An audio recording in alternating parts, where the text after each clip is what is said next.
SD सच्ची कहानियों पर आप सभी का स्वागत है। उन दिनों मैं करीब 11 साल की थी, जबकि मेरी बहन पायल 13 साल की थी। हम दोनों में बहुत प्यार था। हम दोनों छत पर खेल रहे थे कि माँ पापा के कमरे में शोर की आवाज़ सुनकर दोनों सहम सी गई थी। हम दोनों बहनें थीं। हमारे लिए ये बात बहुत नहीं थी, क्योंकि घर में हमेशा प्यार मोहब्बत का माहौल ही देखा था। मगर आज माँ पापा के कमरे में इतनी अजीब आवाज़ सुनकर मेरा तो डर के मारे दिल कांपने लगा था। छोटे बच्चों को वैसे भी माँ पापा को मोहब्बत में देखने की आदत होती है, जबकि माँ पापा के कमरे से चीखने की आवाज़ आ रही थी। मैं और पायल दोनों डर गए थे। हमने छत का दरवाज़ा जल्दी से बंद कर दिया और भागते हुए नीचे आ गए थे। माँ पापा के कमरे से अभी आवाज़ आना बंद नहीं हुई थी। मैं और पायल दोनों उनके कमरे की तरफ चल पड़े थे। मैं वहाँ पर खड़ी हो गई थी। पायल भी बहुत सहमी और डरी हुई थी। तब हम दोनों के कानों में अपने नाम की पायल और परी आवाज़ पड़ी।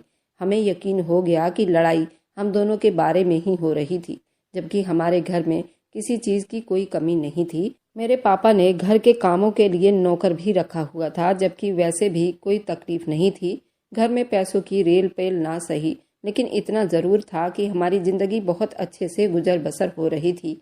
तभी माँ पापा के कमरे का दरवाज़ा खुला। पापा गुस्से में कमरे से बाहर निकले, जबकि मम्मी पीछे बैठी रोने लगी थी। मैं और पायल जाकर माँ के साथ चिपक कर बैठ गए थे। क्या हुआ मम्मी, तुम रो क्यों रही हो? बस बच्चियों, मैं तुम दोनों के नसीब से डर रही हूँ। डर लगता है मुझे। आजकल के ज़माने का कोई भरोसा नहीं है। माँ हमें यूं सीने से लगा कर प्यार कर रही थी, जैसे हम दोनों पर कोई बहुत बड़ा मुसीबत आने वाला हो। मेरी माँ हमारी तरफ मासूमियत से देखने लगी थी। तुम ऐसी बातें क्यों करती हो माँ? मैंने सवाल किया तो उनकी आंखों से आंसू छलकने लग गए थे। मैं क्या करूं मेरी जान, मैं तुम दोनों की हिफाजत एक कांच के शीशे की तरह की है। पता नहीं आगे भी ऐसा कर पाऊंगी या नहीं। मेरी माँ के आंसू देखने वाले थे। मुझे अपनी माँ पर दुख भी हो रहा था। पता नहीं वह क्यों रो रही थी, जबकि ऐसी कोई बात नहीं थी। जब शाम के टाइम पापा घर आए तो माँ ने दोबारा उनसे कोई बहस नहीं की थी। मैंने माँ से पूछा कि क्या बात है, आप रो क्यों रही थी? तो कहने लगी कि बेटी, मैं तुम दोनों को अपने साथ अपने माँ बाप के घर लेकर जाना चाहती हूँ। मुझे इस घर पर भरोसा नहीं है। तुम्हारे पापा के रिश्तेदारों पर मुझे बिल्कुल भी भरोसा नहीं है। तुम दोनों अपनी हिफाजत करना। मैं अपने भाई की शादी भी नहीं छोड़ सकती, वरना तुम दोनों को छोड़कर कहीं नहीं जाती। तुम दोनों का बाप है कि जिद पर अड़ा हुआ है, कहता है कि अपनी बेटियों को लेकर तुम अपने माँ बाप के घर नहीं जा सकती। वह तुम्हारा मायका है। मेरे तो कुछ नहीं लगते, तो मैं अब तुम दोनों को वहाँ पर लेकर नहीं जाऊंगी, जबकि वह तुम्हारा ननियाल भी है। माँ की बात सुनकर हम हैरान हुए थे। पापा हमें क्यों नहीं जाने देते थे? मैंने मासूमियत से सवाल पूछा तो माँ ने मेरे सर पर अपना हाथ रखा और दिलासा दिया और बोली, बस बेटी, हर एक की अपनी सोच होती है। तुम फिक्र ना करो, मैं जल्दी आ जाऊंगी। वहाँ जाते हुए भी मेरा दिल तो तुम दोनों में ही लगा रहेगा। मुझे तुम्हारी बहुत फिक्र होगी। बेटी, तुम अपना बहुत ज़्यादा ख्याल रखना। तुम दोनों अब समझदार हो और जब बच्चियाँ जवान होती हैं तो उन्हें अपना ख्याल रखना चाहिए। वैसे तो मुझे तुम दोनों पर बहुत फ़ख्र है। मैंने तुम्हारी परवरिश बहुत अच्छे तरीके से की है बेटी, लेकिन ये ज़माना बहुत ख़राब है। तुम अपना ढेर सारा ख्याल रखना। मैं जा रही हूँ।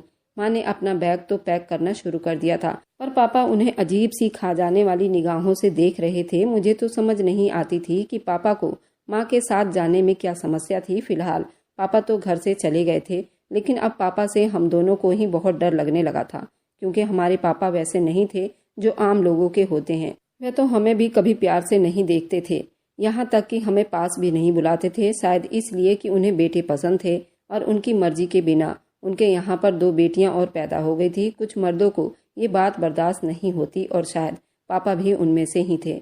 माँ के जाने के बाद मैं और पायल पापा के कमरे में जाने के बजाय बाहर आकर खेलने लगी थी। तभी पापा कहने लगे कि मुझे बहुत ज़ोर से भूख लगी है। हम दोनों मजबूर होकर पापा के पास आ गए। पापा ने तो पहले भी हमें कभी प्यार मोहब्बत से नहीं रखा था, लेकिन उस दिन तो उनके चेहरे पर गुस्सा साफ नज़र आ रहा था। मैं क्या कर सकता हूँ? तुम्हें भूख लगी है तो जाओ, किचन में दूध पड़ा होगा, जाकर पी लो। उसे पीकर सो जाओ। मुझे दोबारा तंग करने की ज़रूरत नहीं है। पापा का रूखा व्यवहार देखकर मैं और पायल मारे डर के किचन में आ गई। वहाँ पर दूध का गिलास पहले से ही पड़े हुए थे, उनमें दूध भी था। गरम गरम दूध पीकर हम दोनों अपने कमरे में आ गई थी। पता नहीं क्यों मुझे दूध पीकर अजीब सा महसूस हो रहा था। पायल भी कहने लगी, बहुत बुरा सा लग रहा है। ये दूध पता नहीं किस काम के लिए रखा था, जो हमने पी लिया। अब तो पता नहीं पेट ना खराब हो जाए। पायल को सच में ही चक्कर आने लगे थे। मुझे कुछ याद नहीं। मैं तो पापा के कमरे में चली गई। उसके बाद जब मेरी आंख खुली तो करीब 4 या 5 घंटे बीत चुके थे। मैं पापा के कमरे में सोई हुई थी, जबकि पायल दूसरे कमरे में थी। मैं हैरान हो गई थी। दूध पीकर हम दोनों को नींद कैसे आ गई? वैसे आज से पहले ऐसा कभी नहीं हुआ था। मैंने ये सोचा और उठकर पायल के कमरे में आ गई तो वह अपने कमरे में ही पड़ी हुई थी, बिस्तर पर औंधे मुंह लेटी हुई थी। उसे देखकर मैं डर सी गई थी। पायल को मैंने जगाया। जब वह उठी बहुत घबराई हुई थी। कहने लगी, क्या हुआ? मैंने कहा, मैं तो खुद नहीं जानती। दूध पीने के बाद जब मैं पापा के कमरे में गई तो मेरी आंख भी अभी खुली है। मैं तो 4-5 घंटे के बाद ही जागी हूँ। और तुम्हें क्या हुआ? मैंने उससे पूछा तो उसने भी मुझे यही बताई। कहने लगी, मैं भी सो गई थी, लेकिन मुझे अजीब सा दर्द हो रहा है सर में। मैंने पायल को देखा तो उसकी तबीयत बहुत खराब लग रही थी। उसका सर दर्द से फटा जा रहा था। उसकी आंखें भी लाल हो रही थी। मैंने कहा, कोई बात नहीं, 1-2 दिन में तुम ठीक हो जाओगी। अभी माँ भी आती होगी। शादी का तो हंगामा भी खत्म हो गया होगा। फिक्र मत करो, तुम्हारे लिए वह दवाई लेकर आएंगी। पायल मगर बिस्तर पर पड़ी रही। शाम को माँ आई तो हमने माँ को ये बात बिल्कुल भी नहीं बताया। हम भी जानते थे कि माँ हमारे लिए पहले से ही परेशान होंगी और हमने ये बात बता दिया तो वे और ज़्यादा परेशान हो जाएंगी। इसलिए हमने ये बात अपने दिल में ही छुपा ली थी। पर हम नहीं जानते थे इस बात को छुपाने का कितना बड़ा नुकसान हो जाएगा। कुछ दिन तो सब कुछ ठीक ठाक बीत गया, मगर फिर पायल की तबीयत खराब रहने लगी। एक दिन नाश्ते की मेज पर हम सब बैठे हुए थे कि मेरी बहन पायल को उल्टियाँ होने लगी। उसकी तबीयत खराब देखी तो माँ कहने लगी, तुमने जरूर उल्टा सीधा कुछ खाया होगा। मैंने तुम दोनों से कहा भी था कि बाहर की कोई चीज़ नहीं खाया करो। तुम दोनों मेरी बात सुनती ही नहीं हो।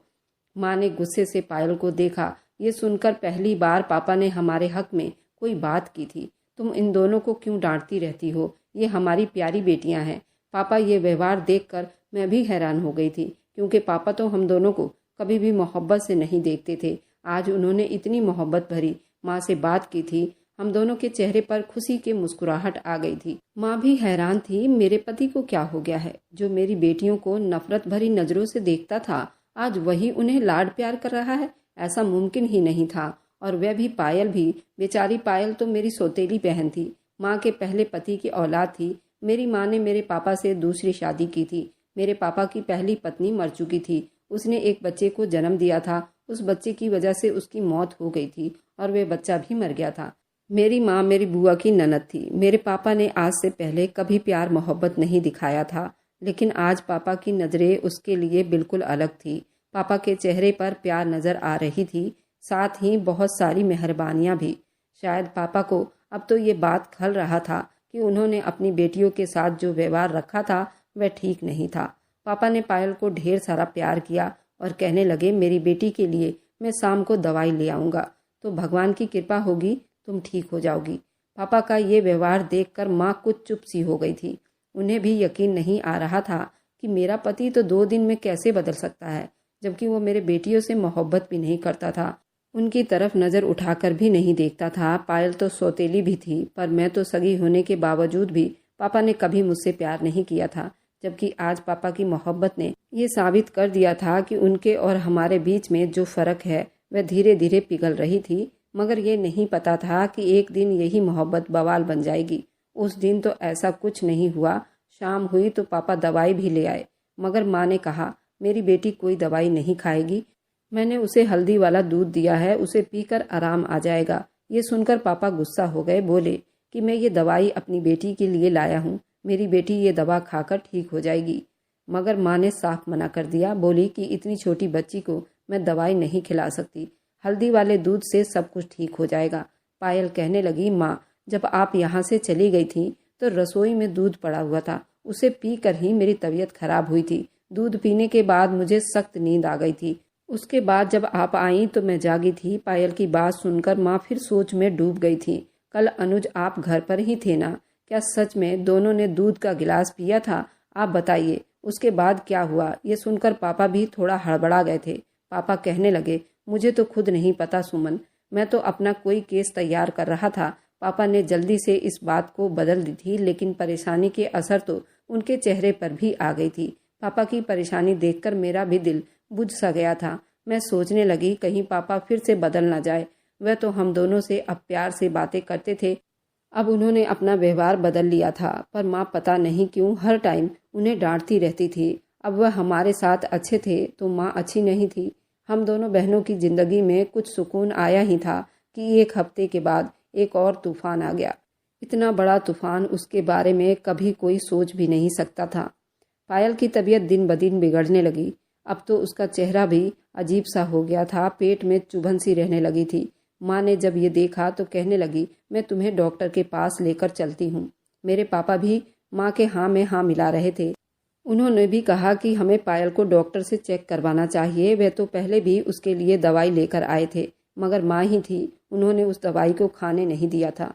उस दिन मैं घर पर अकेली थी। माँ ने कहा, तुम किसी भी हाल में घर पर अकेली नहीं रहोगी, हमारे साथ चलोगी। पापा ने भी इस बात से कोई ऐतराज नहीं किया था। पापा तो नहीं चाहते थे मैं घर में अकेली रहूं। पापा मुझे साथ लेकर अस्पताल आ गए, मगर रास्ते में माँ ने अपना इरादा बदल लिया था। कहने लगी, पहले वैद्य जी के पास चलते हैं, हो सकता है वह कुछ बता दे। पापा ने लाख मेरी माँ की विनती की, तुम ऐसे मत करो, डॉक्टर को ज़्यादा पता होता है, वह तो कुछ नहीं जानते। मगर माँ ने कहा कि नहीं, वैद्य जी के पास तो अक्सर मैं आती जाती रहती हूँ, वह हर बीमारी को पकड़ भी लेते हैं और इलाज भी पक्का करते हैं और अच्छा करते हैं। हम लोग डॉक्टर को छोड़कर वैद्य जी के पास चले गए थे। पापा बेचारे बस हाथ मलते रह गए थे। बेचारे ज़्यादा हुक्म भी नहीं चला सकते थे, क्योंकि माँ उनको यही कहती थी, मेरी बेटियां हैं, तुम मेरी बेटियों को कुछ न कहो, वगैरह वगैरह। खैर, माँ जब पायल को वैद्य जी के पास लेकर गई तो उन्होंने कहा कि इसने कुछ उल्टा सीधा खा लिया होगा, मैं दवा दे रहा हूँ, 3 दिन पानी के साथ खिला देना। पापा ने वैद्य जी के क्लिनिक से निकलते ही माँ को खूब बातें सुनाई और कहा कि अगर तुमने मेरी बात नहीं मानी तो मुझसे बुरा कोई नहीं होगा। वैद्य जी की दवाई में पायल को खाने नहीं दूंगा, हमें तो डॉक्टर के पास चलना चाहिए। पायल का अल्ट्रासाउंड करवाना चाहिए, क्या पता कोई और समस्या हो, उसका पेट तो काफ़ी बाहर की तरफ आ गया है। ऐसे में हम अपनी बेटी की ज़िंदगी से नहीं खेल सकते, ये बात तुम्हें समझनी चाहिए। तुम उसकी माँ हो, तुम्हें जरा भी एहसास नहीं है। पापा के इतने कहने और सुनने के बाद वह भी मान गई। कहने लगी, ये 3 दिन की गोलियां हैं, मैं उसे नहीं खिला सकती। माँ को दवाई से वैसे भी डर लगता था। खैर, हम लोग डॉक्टर के क्लिनिक में पहुँच गए। वहाँ पर पायल का अल्ट्रासाउंड हुआ था, क्योंकि पायल का पेट तो काफ़ी बढ़ चुका था, क्योंकि कोई मामूली बच्चे का पेट इतना बाहर तो नहीं दिखता।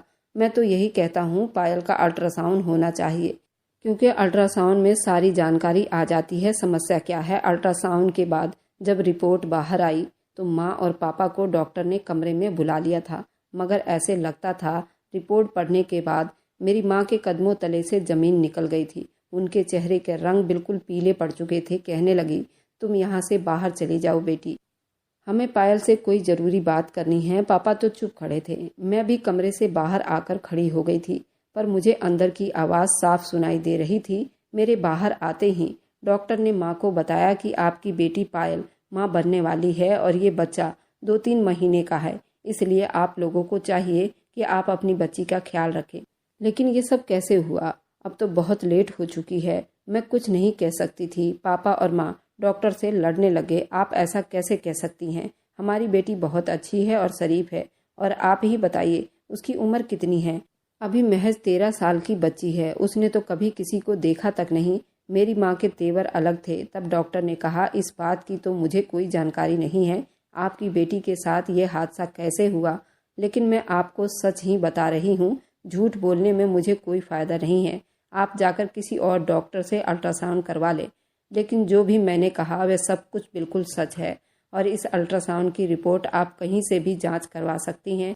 ये सुना था कि मेरी माँ का तो पारा ही हाई हो गया, पापा पर बरस पड़ी थी। तुम कितने लापरवाह इंसान हो, मैं अपनी बेटियों को तुम्हारे भरोसे पर छोड़ कर गई थी और तुमने ये क्या किया। ये सुनना था कि मेरे पापा भी आग बबूला हो गए, बोले कि तुम जैसी औरत को शर्म आनी चाहिए, तुम इतनी गिरी हुई हरकत कैसे सोच सकती हो।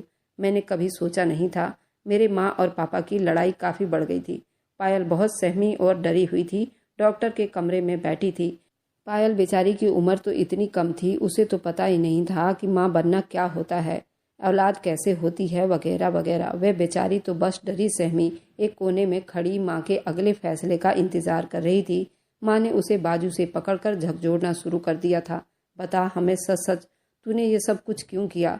अपने माँ बाप की इज्जत का ख्याल नहीं किया? अरे तेरी उम्र में हम थे, हमें ऐसी वैसी बातों की खबर भी नहीं थी, मगर तूने तो अपने माँ बाप की नाक कटवा दी। माँ उसे झकझोरने लगी थी। पापा बेचारे चुप खड़े थे। वह तो वैसे भी मुजरिम बने हुए थे। अगर वह अपनी सौतेली बेटी को डांटते तो माँ यही कहती, तुम्हें मेरी बेटी की परवाह नहीं है, तुम मेरी औलाद से मोहब्बत नहीं करते। बस पापा चुप खड़े थे। माँ पायल को डांटने लगी, यहाँ तक कि उन्हें उसे कान से पकड़कर घसीटना शुरू कर दिया। पूरे अस्पताल ये मंजर देख रहा था। पायल की आंखों से आंसू बहने लगे थे। मैंने उसे इतना परेशान कभी नहीं देखा था। मुझे उस पर तरस आ रहा था। माँ उसे थप्पड़ मारे जा रही थी। उसका चेहरा सुर्ख लाल हो गया था। उसके चेहरे पर माँ के हाथों के निशान पड़ चुके थे। एक मासूम सी बच्ची पर इतना जुल्म करते मेरी माँ को जरा भी तरस नहीं आ रहा था। और मेरी माँ को आता भी कैसे? माँ थी और माँ होने के नाते उनका हक बनता था वह उससे पूछे ये सब कुछ कैसे हुआ। उसे अजीब अजीब सवाल कर रही थी जिनका समझ तो मुझे भी नहीं था। उसका मतलब क्या होता है? माँ, पापा और पायल जब घर आए तो घर का माहौल बहुत अजीब सा था। मुझे तो पायल को देख देख कर रोना आ रहा था। मेरी बड़ी बहन थी। मैंने कभी उसे सौतेले की तराजू में नहीं तौला था। हमारा रिश्ता तो बहनों वाला था। लेकिन फिर एक ऐसी बात हो गई जिसने हमारे घर में और ज्यादा तहलका मचा दिया। माँ और पापा पायल की हालत को लेकर पहले ही परेशान थे। उनका बस नहीं चल रहा था इस मुसीबत से अपनी जान कैसे छुड़वाएं। पर डॉक्टर ने मना किया था कि आपकी बच्ची बहुत नाजुक हालत से गुजर रही है। वैसे भी बच्चों का इसमें कोई कसूर नहीं था, और अगर किसी बच्ची के साथ इस तरह का कोई हादसा हो जाए तो बड़ों की जिम्मेदारी होती है कि ऐसी मुश्किल हालत में उसका साथ दें। पर यह शाम का वक्त था। माँ पायल को कमरे में छुपा कर रखे हुए थी। कहने लगी, आज घर में तुम्हारे बुआ और फूफा आएंगे तो तुम उनसे मिलने नहीं आना। अगर उन्हें पता चल गया कि हमारे घर की समस्या क्या है तो फिर तहलका मच जाएगा। पूरे मोहल्ले में खबर फैल जाएगी और हम बदनाम हो जाएंगे। तुमने जो कुछ हमारे साथ किया है अगर मोहल्ले वालों को पता चल गया तो हमें शायद रहने भी ना दिया जाए, इस मोहल्ले से भी निकाल दिया जाए। माँ पायल को सख्ती से समझा रही थी। बेचारी पायल में तो अब इतना हिम्मत भी नहीं रहा वह किसी से कुछ भी बात कर सके। उसने तो मुझसे भी बात करना छोड़ दिया था। बस वह पूरा दिन बिस्तर पर पड़ी रहती थी, किसी सोच में खोई रहती थी। अक्सर उसकी तबीयत अजीब सी होती जा रही थी। उसकी तबीयत देखकर मुझे भी तरस आता था, लेकिन मैं कुछ नहीं कर सकती थी। मगर जब बुआ घर आई तो उन्होंने सबसे पहले पायल का पूछा। माँ भी बड़ी हैरान हो गई थी। बुआ ने पायल का क्यों पूछा था, इस बात से जल्दी ही पर्दा उठ गया। कहने लगी, मैंने सुना है कि पायल की तबीयत बहुत खराब थी। तुम लोग उसे डॉक्टर के पास लेकर गए थे। अरे मुझे बता देते तो मैं भी कोई मदद कर देती। बुआ ने तो पायल से मिलकर ही दम लेना था। कहने लगी कि भले ही वह सोई हुई है पर मैं अपनी बच्ची को दिलासा जरूर दूंगी। गर्मियों के दिन थे, माँ पायल पर रजाई भी नहीं डाल सकती थी। बुआ ने आकर पायल को ऐसी हालत में देख लिया। बस फिर क्या था, बुआ तो उड़ती चिड़िया के पर गिरने वाली में से थी। कुछ ही पलों में अंदाजा लगा लिया कि चल क्या रहा था। उन्हें समझ आ गई थी कि पायल के साथ कोई हादसा हुआ है। बुआ ने माँ की तरफ गुस्से से देखा और बोली, तुमसे तो अपनी बेटी भी न संभाली गई, तुम इस घर को कहाँ संभालोगी? क्या कर दिया तुमने? कुछ खबर है तुमको? इस मोहल्ले में हमारी कितनी बदनामी होगी।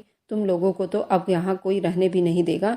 बुआ की ये बात सुनकर माँ रोने लगी थी। भगवान के लिए दीदी, आप किसी को ये बात मत बताना। हमें खुद नहीं पता कि ये सब कैसे हुआ।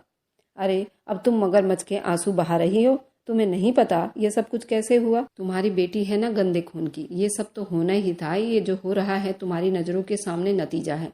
मैंने तो कितनी बार भाई को कहा था तुम जैसी औरत को ना अपनाए। मेरे भाई को ही शौक चढ़ा था ये काम करने का। ये सुना था कि पापा तो जैसे खून खोल उठा था। ये जो तुम बकवास कर रही हो ना सुनैना, मुझे अच्छे से अंदाजा है तुम मेरी पत्नी को क्या कहना चाहती हो। पर अब मैं किसी की बातों में नहीं आऊँगा। तुम लोगों की वजह से मैंने अपनी बेटियों को भी प्यार नहीं दिया। अगर मैंने उन्हें मोहब्बत दी होती तो शायद आज ये नौबत ही ना आती। पर मैंने तो हमेशा अपने खानदान की बात मानी। इसी वजह से तो आज मैं इतनी बड़ी मुसीबत में फंस गया हूँ। मेरे घर में एक अनाथ बच्ची थी और उसकी मैं हिफाजत ना कर सका। काश कि मैं उसकी हिफाजत कर पाता तो ये नौबत ना आती। ये लापरवाही मेरी पत्नी की नहीं बल्कि मेरी है। मुझे इन सब का ख्याल रखना चाहिए था। मैं अगर अपनी पत्नी से बैर ना करता, खामखा जिद ना करता, शायद ये कुछ नहीं हुआ होता। लेकिन बस अब मेहरबानी हो आप जैसे रिश्तेदारों की वजह से उन्होंने मुझे मेरी बेटियों से मोहब्बत भी ना करने दी। काश मुझे पहले पता होता। मैं कभी भी अपनी बेटियों को यूं नज़रअंदाज नहीं करता और अब तो मैं किसी को छोड़ूंगा नहीं। जो मेरी और मेरी बेटियों पर नज़र उठाएगा उनके लिए मैं बुरा बन जाऊंगा। पापा की बात सुनकर बुआ कानों को हाथ लगाते हुए वहां से निकल गई थी। मगर कहते हैं ना, जब भगवान इंसान को सच दिखाता है तो कोई रोक नहीं सकता। बुआ के जाने के बाद माँ ने पापा के गिरबान पकड़ लिया। मुझे सच सच बता दो कि मेरी बेटी की ये हालत के जिम्मेदार कौन है। तुम्हें तो सब पता है, तुम तो एक वकील भी हो, तुम्हें तो हर चीज की खबर होनी चाहिए। मोहल्ले में क्या हो रहा है, किसकी बेटी किससे मिलने जाती है, तुम्हें सब पता होता है। फिर तुम्हें अपनी बेटी के बारे में क्यों नहीं पता? तुमने अपनी बेटी की खबर क्यों नहीं रखी? जरूर तुम्हें पता होगा तुम्हारी बेटी का मुजरिम कौन है, लेकिन तुम बता नहीं रहे। ये सुनकर मैंने पहली बार पापा की आंखों में नमी देखी थी। वे भी बेचारे परेशान हो गए थे। उन्हें खुद कुछ मालूम नहीं था वे क्या कर सकते थे। पायल के साथ ये हादसा कैसे हुआ? घर में यही बहस चल रही थी कि शाम को एक और खौफनाक खबर मिली तो पता चला कि बुआ का एक्सीडेंट हो गया है। उनकी टांग टूट गई है और कमर भी टूट गई है और सब परेशान हो गए हैं। पर हम सब अस्पताल नहीं जा सकते थे। पापा अपनी बहन को मिलने चले गए थे, मगर जब वापस आए तो वो पहले वाले पापा नहीं थे। बड़े परेशानी में झुके हुए थे। आते ही माँ के कदमों में बैठ गए और बोले कि मुझे माफ़ कर दो, बहुत बड़ी गलती हो गई है मुझसे। और मेरी बहन ने भी अपनी गलती का एहसास कर लिया। आज जो कुछ भगवान ने उसे दिखा दिया, उसके बाद वह शायद किसी के साथ कभी बुरा नहीं करेगी और शायद किसी के खिलाफ कोई साजिश नहीं करेगी। उसने कहा है कि उससे बहुत बड़ी गलती हो गई है। उसने हमारे घर की भेदी के साथ मिलकर ये सब कुछ किया था। पर मुझे यकीन नहीं आ रहा था कि हमारे घर का नौकर रामू भी इस सब में मिला हुआ था और उसने अपने मुंह से सारे गुनाह स्वीकार कर लिए हैं। मैं ये कहने पर मजबूर हो गया कि तुम्हारे साथ भगवान ने जो किया वो बिल्कुल सही किया, क्योंकि वह अपना इंसाफ दिखा कर ही रहता है। भगवान के यहाँ कभी भी कोई अंधा जुल्म नहीं देखा जाता। मेरी बहन ने जो पायल को दुख दिया, भगवान ने उसकी सजा दुनिया में ही दे दी थी। मेरी बहन सीमा ये नहीं चाहती थी मैं अपनी पत्नी पूनम से शादी करूं। वह अपनी ननद से बहुत चिढ़ा करती थी, इसलिए उसने मना किया था कि उससे शादी ना करो। इसी जलन की वजह से हमारे नौकर के साथ मिलकर उसने ये सब कुछ किया था। उस रात जब मैं अपने कमरे में काम कर रहा था, हमारे घर के नौकर रामू ने दूध में बेहोशी की दवाई मिलाकर मेरी पायल के साथ बुरा कर्म किया था। वह भी मेरे नाक के नीचे, मुझे पता भी नहीं चला, क्योंकि उस वक्त मेरे दिमाग में भी पायल के लिए नफरत थी, जिस वजह से उस बच्ची को बचा न सका। और अब मैं चौकन्ना हो गया था। हमारी अपनी ही बहन ने एक मामूली सी बात की इतना गहरा बदला लेगी और इतनी छोटी मासूम जान से वह इस तरह का बदला लेगी। कभी कभी लगता है कि ठीक ही कहा जाता है कि औरत की चाल से भगवान बचाए, क्योंकि जब औरत चाल चलती है तो शैतान भी हैरान रह जाता है। अगर आपको आज की कहानी पसंद आई है तो वीडियो को जरूर लाइक कीजिएगा और अपने दोस्तों के साथ शेयर भी कीजिएगा। और हाँ, अगर आपने अभी तक हमारे चैनल को सब्सक्राइब नहीं किया है तो ज़रूर सब्सक्राइब कर ले। मिलते हैं हम अपनी कल की एक नई दिलचस्प कहानी के साथ। मुझ पर सदा अपना प्यार और स्नेह बनाए रखें। सभी को मेरा प्यार भरा नमस्कार दोस्तों।